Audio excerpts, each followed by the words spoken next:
انت عايز تقنعني؟ طبعا كلام. طب عليا الطلاق. الف مبروك يا عم اسماعيل.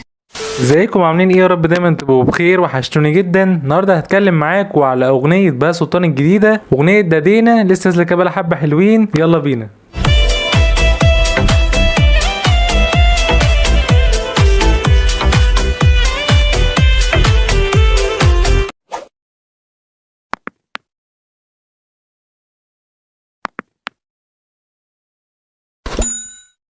اغنية دادينا لبهاء سلطان، الاغنية هي من كلمات تامر حسين ومن الحان عزيز الشافعي ومن توزيع احمد عادل. انا مبدئيا هتكلم عليها معاكم كاغنية لبهاء سلطان بعد عودة طويلة. دي عودة كانت ممتازة جدا، بقاله فترة عامل ضجة كبيرة جدا ان هو يرجع ويعمل اغاني ويبتدي ان هو يرجع تاني زي بهاء سلطان بتاع زمان. فدي حاجة فرحت ناس كتير جدا وانا اول واحد منهم. يعني انا بيك فان لبهاء سلطان، دايما بحس ان هو في حتة لوحده، دايما مختلف. فبهاء سلطان دايما في حتة لوحده بعيدا عن كل المطربين اللي موجودين على الساحه الفنيه، مع كامل الاحترام لكل المطربين. صوت مرعب كمان. مبسوط جدا ان اولا التوليفه ديت كلها مع بعض. الشاعر الكبير تامر حسين هو صديقي على المستوى الشخصي والمستوى الفني وراجل محترم جدا. برضو الموزع الكبير احمد عادل من الناس اللي انا بحبها وهو صديق ليا، وانا بوجه لهم كل التحيه والتقدير. وطبعا لعزيز الشافعي ملحن كبير، لكن ده برضو ما يمنعش ان الاغنيه ما عجبتنيش. فانتوا عارفين انا بتكلم معاكم بصراحه. الاغنيه مبدئيا انا شايف ان هي كلماتها كانت ممتازه جدا من تامر حسين. اقول لكم ليه؟ ان الكلمات بتاعتها بتحكي اللي احنا فيه واللي احنا عايشينه.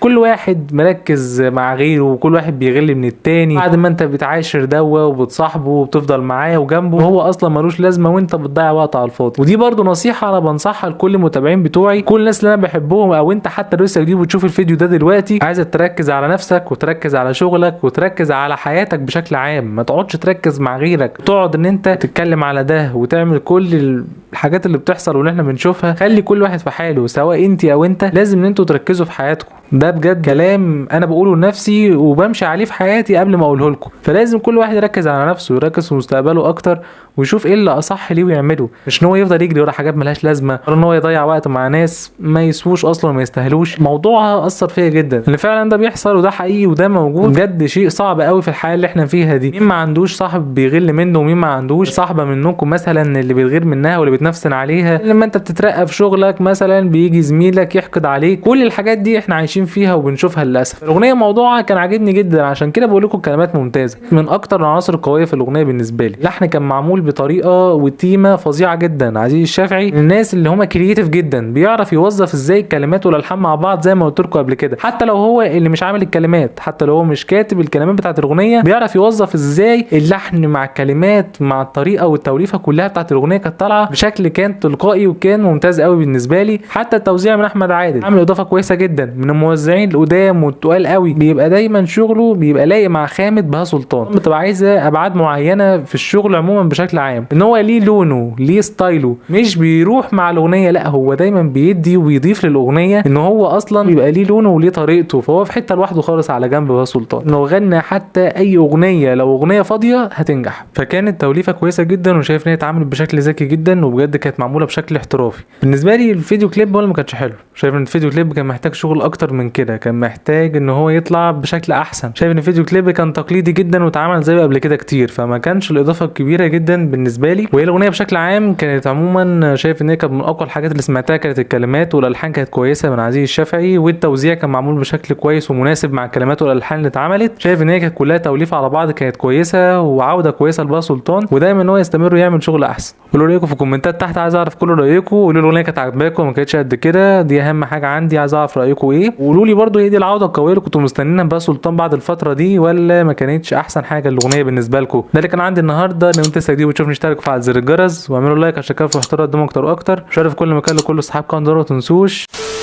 مش حاسس برضو مش انت الحاج اسماعيل اللي انا عارفه؟ طب عليا الطلاق. هو ده الحاج اسماعيل. ضحكتك تجنن. اشوفكم ان شاء الله على خير في فيديو جديد. سلام.